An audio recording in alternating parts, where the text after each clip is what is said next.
Episode 9. Tuan Lucifer, kenapa Anda meninggalkanku di lantai dansa?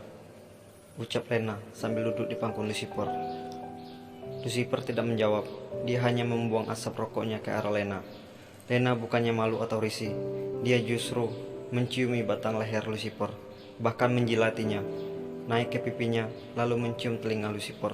Sementara Lucifer masih terus menatap ke arah Eva. Eva melihat tingkah laku wanita itu, tanpa sadar membuka mulutnya sedikit. Badannya gemeteran saking jijiknya dengan adegan yang barusan dia lihat itu. Sesekali dia memijit pelipis matanya sambil sedikit menunduk. Cih, menjijikkan. Nggak ada harga diri banget tuh cewek, batin Eva. Tuan, apa kita tidak ke suatu tempat saja? Tempat yang hanya ada kita berdua. Aku jamin, aku pasti bisa bikin Tuan puas dan senang, goda Lena sambil membelai pipi Lucifer. Menyingkirlah, jawab Lucifer. Tapi Tuan, Lena. Menyingkirlah dari hadapanku, pelacur, bentak Lucifer sambil menodongkan pistolnya ke arah kepala Lena. Lucifer selalu membawa senjatanya itu dan diselipkan di balik celananya di bagian belakang. Lena pun segera berdiri dan meninggalkan kelompok itu. Astaga, mengerikan sekali. Wanita itu yang menggoda si iblis ini saja sudah diperlakukan seperti itu. Apalagi aku yang sudah merusak mobilnya. Matilah aku, ucap Eva sambil mengepalkan tangannya. Kedua tangannya sudah sangat berkeringat. Tapi Lucifer masih tak bisa melepaskan pandangannya.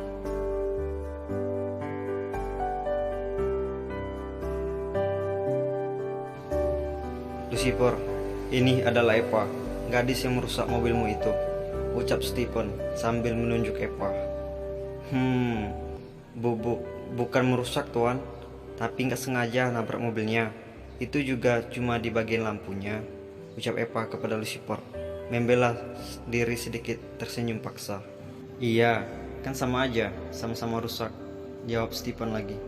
Beda Tuan, balas Eva tak mau kalah. Eva memang gak sengaja menabrak mobil Lucifer, tapi dia gak mau kalah. Kejadian itu dilebih-lebihkan. Terus ini mau diapain, Fer?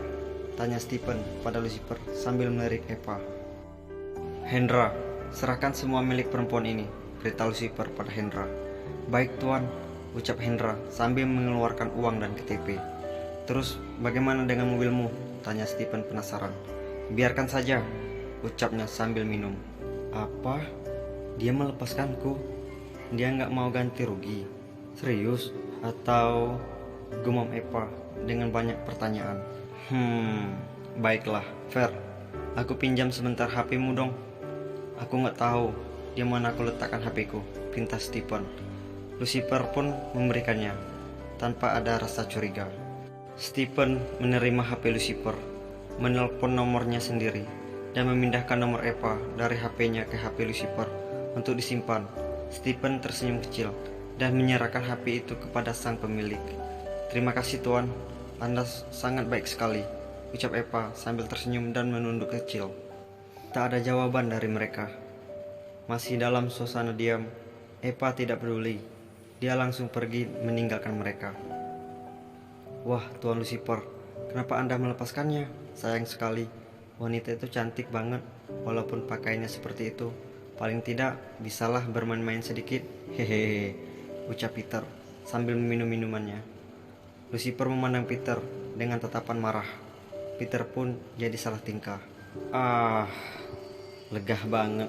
Akhirnya bisa keluar dari tempat mengerikan ini. Ucap Eva sambil menuju ke parkiran. Tapi si iblis itu mau melepaskan utangku, nggak mau menyuruhku ganti rugi. Baik juga, ucapnya lagi. Eva memakai helmnya, menghidupkan motornya, dan beranjak meninggalkan tempat itu. Setelah berjalan menyusuri jalanan, waduh, ini di mana ya? Perasaan tadi aku nggak lewat dari sini, ucap Eva sambil menghentikan motornya. Apa aku salah jalan ya? Tanyanya lagi. Coba aku putar arah lagi, ucapnya sambil memutar motornya. 20 menit. Ya ampun, ini di mana lagi ini? Kayaknya aku nyasar deh. Aku tuh nggak hafal jalan.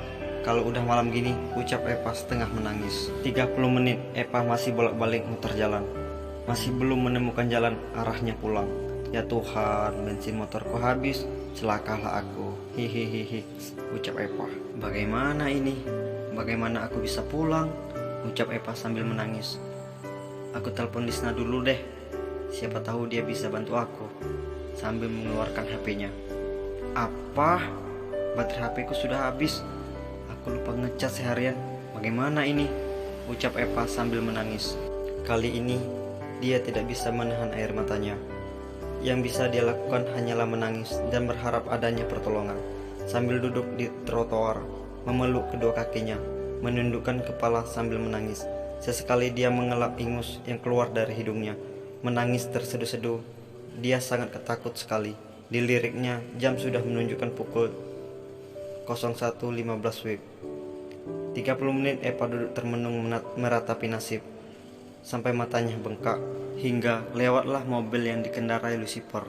Sebelum melewati tempat Eva, Lucifer sudah melihatnya. Saat Eva mengelap air matanya. Tuan, itu sepertinya Nona Eva. Kenapa dia ada di situ? Ucap Aris sambil menunjuk ke depan. Sepertinya dia ada dalam masalah, Tuan. Apa sebaiknya kita bantu saja? Tanya Hendra. Teruskan, jawab Lucifer cuek. Aris dan Hendra pun saling pandang. Tapi karena bosnya yang perintah, harus dituruti. Ketika melewati sedikit, Lucifer melihat sekilas ke wajah letih Eva. Berhenti, mundur sedikit, perintah Lucifer. Baik Tuan, jawab Aris dan Hendra serentak. Dengan senang saling menatap. Eva bingung dan ketakutan. Kenapa ada mobil berhenti di hadapannya? Dia pun perlahan mengangkat kepalanya, masih dalam posisi duduk di atas trotoar. Nona Eva, apa yang Anda lakukan di sini? Bukankah Anda tadi sudah pulang duluan? Tanya Aris yang keluar dari mobil. Eva berdiri. Iya, tapi aku lupa jalan mau pulang. Dan sekarang bensin motorku habis. Baterai HP ku juga habis. Jadi aku nggak tahu bagaimana caranya pulang. Jawab Eva melas. Aris pun mengecek motor Eva. Ternyata benar. Jarum motornya sudah menunjukkan ke garis merah. Aris menghampiri Lucifer, memberitahukan apa yang sebenarnya terjadi. Suruh dia masuk, perintahnya. Baik Tuan, jawab Aris. Nona, kau ikutlah kami, biar kami antar kau pulang, saran Aris. Tapi bagaimana dengan motorku? Tanya Eva. Kita angkat motornya, ditaruh di bagasi mobil ini aja Nona, sarannya. Tapi nanti mobilnya lecet, ucap Eva. Buruan Aris, aku gak punya banyak waktu, teriak Lucifer dari dalam mobil. Eva dan Aris serentak kaget, tapi mereka berdua tidak sadar saling tertawa kecil tanpa suara. Hendra juga kaget di dalam mobil. Suara Lucifer benar-benar keras dan menggelegar. Aris menatap Eva, seakan memberi kode agar segera masuk, dan Eva pun mengerti. Wah, semakin dibikin penasaran kan? Apakah Tuan Lucifer ini akan mengantar Eva Tasya-Lona pulang? Mari kita nantikan episode selanjutnya. Oke teman-teman, jangan lupa untuk like, comment, dan subscribe channel ini agar saya lebih semangat untuk membuat konten ini.